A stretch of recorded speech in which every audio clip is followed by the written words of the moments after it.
चलो पहले फोर्थ की कर लेते हैं, ठीक है। फोर्थ फटाफट फटाफट से बताना, फटाफट फटाफट से करेंगे। यहाँ पे ए बी और सी तीन पार्टनर्स है जिनका रेशो 1/2 है, 1/3 है और 1/6 है। फाइन, और ये इनका ओल्ड PSR है। डन। अब यहाँ पे ये एक और को ज्वाइन करवा रहे हैं डी को, और उसका भी 1/6 ही रहेगा, वो भी 1/6 शेयर के लिए आ रहा है, जिसमें बोला जा रहा है कि सी का जो शेयर रहेगा ये जो रहेगा ये इक्वल ही रहेगा।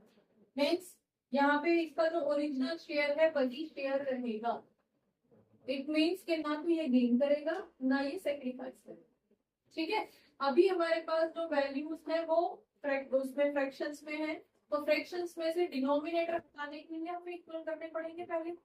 तो इनको अगर हम नॉर्मल रेशो के अंदर कर लेते हैं तो इनको भी 6 बना दें, 6 बना दें, ठीक है। तो कितना हो जाएगा, यहाँ पे 3 की मल्टीप्लाई करनी पड़ेगी, यहाँ पे 2 की मल्टीप्लाई करनी पड़ेगी, तो हमारे पास रेशो ये रहेगा।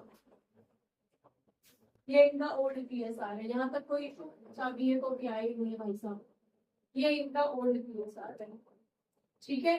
अब यहाँ पे बोला जा रहा है डी आएगा 1/6 के लिए, डी का डिसाइडेड है, और ये बोला जा रहा है कि सी भी अपना 1/6 ही रखेगा, ये भी डिसाइडेड है। तो अगर हम अब और कोई हिंट हमें नहीं दे रहा कि हमें यहाँ पे कौन गेन कर रहा है कौन सेक्रीफाइस कर रहा है, ऐसा कुछ दे ही नहीं रखा। डी आ रहा है 1/6 के लिए, इसके अलावा हमारे पास कोई इंफॉर्मेशन नहीं है कौन कितना सेक्रीफाइस कर रहा है। और जब हमें ये डिटेल नहीं दी जाती है कि कौन कितना सेक्रीफाइस करना होता है, तो हम किस तरह से कैलकुलेट करते हैं, हमें प्रॉफिट को 1 मानना पड़ता है, ठीक है।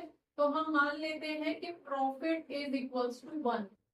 फाइन, अब इस 1 में से एक तो ये वाला डिसाइडेड है, फाइन, प्लस ये भी डिसाइडेड है कि इसका भी इतना ही रहना है। क्लियर हो गया। तो अगर हम 1 में से सी और डी का शेयर हटा दें तो बचा हुआ शेयर किसका होगा, ए और बी के लिए बचेगा। फाइन, तो हम यहाँ पे 1/6 एक और 1/6 दूसरा, दोनों को टोटल करके हटा लेते हैं। ये सी का शेयर है और ये डी का शेयर है, क्योंकि सी का डिसाइडेड है पहले से, तो 1 में से उनको हटा देते हैं, बचे हुए में से इन दोनों की शेयरिंग कर देंगे। क्लियर हो गया, समझ में आ गया। बता दो कितना आएगा यहाँ पे 2/6, ठीक है। तो 1 - 2/6 जब हम करेंगे तो हमारे पास वैल्यू क्या आएगी, अपॉन 1 कर दो तो 4/6 हमारे पास वैल्यू आएगी। और अगर हम छोटा करना चाहते हैं तो 2/3। समझ में आ गया, 2/3 प्रॉफिट हमारे लिए बचेगा। क्लियर। अब देख लेते हैं, अब अगर 2/3 प्रॉफिट हमारे पास बचा है, 2/3 लिख दो, किसी को कोई, किसी को लिखा है, डन, शॉर्ट कर दिया स्टैंडर्ड। फाइन, अब यहाँ पे देख लो कि ए और बी के लिए, फॉर ए एंड बी कितना प्रॉफिट बचा है, प्रॉफिट बचा है 2/3 पोर्शन। फाइन, अब 2/3 में से इन दोनों भाइयों को बांटना है, ए को बी को, इन दो, अब इस 2/3 पोर्शन में किसका हिस्सा है, सिर्फ 2 ही लोगों का हिस्सा है। फाइन, तो अब इन दोनों के शेयर में ही इस प्रॉफिट को बांटेंगे। अब ये जो पोर्शन बचा है उसके कितने हिस्से होंगे, उसके सिर्फ 5 हिस्से होंगे, जिनमें से 3 हिस्सा एक भाई ले लेगा, 2 हिस्से एक भाई ले लेगा। समझ में आ गया। तो यहाँ पे जो हम कैलकुलेट करते हैं, अगर हम एक ही कैलकुलेशन कर रहे हैं, प्रॉफिट कितना बचा है 2/3, ठीक है, कितने का, 3/5 का, ना कि 3/6। यहाँ तक क्लियर है। यहाँ हमने 6 क्यों नहीं लिया, वहां पे तो 6 था। अगर हम डिनोमिनेटर देखें तो ये था पहले, तो 1/6 3/6 राइट, तो हमने 6 क्यों नहीं लिया, क्योंकि इस टोटल 6 में इस क्या था बेटा, ये समझो 3:2:1। इसका मीनिंग क्या था कि जो एक प्रॉफिट था उसको कितने 6 हिस्सों में बांटा जा रहा था, जिसमें से 3 हिस्से एक ले रहा था, 2 हिस्से एक ले रहा था और 1 हिस्सा एक ले रहा था। फाइन, अब ये जो सी वाला हिस्सा है वो तो हटा दिया, उसका तो डिसाइडेड था, तो अब बचा हुआ प्रॉफिट 5 हिस्सों में तो बटेगा। समझ में आया? इसलिए डिनोमिनेटर में हमने यहाँ पे क्या लिखा है 0.5। क्लियर हो गया भाई? तो बता दो वैल्यू कितनी आ जाएगी इसकी, इसका इसके हिस्से में कितना आएगा 6/। डन। सेम मैनर में बी का बता दो जरा। बी 2/3 में से कितना लेगा 2/5 लेगा, ना कि 2/6। क्लियर है? तो इसके हिस्से में कितना आ जाएगा 4/4। तो इसका न्यू PSR जो है वो इतना रहेगा। क्लियर हो गया? डन। हम यहाँ से न्यू PSR में यहाँ पे कर देती हूँ न्यू PSR चारों का। अब तो 4 हो गए ना, पहले 3 ऑलरेडी थे, अब 4 चौथा हो गया। तो कौन है A B C और अब तो D भी आ गया भाई।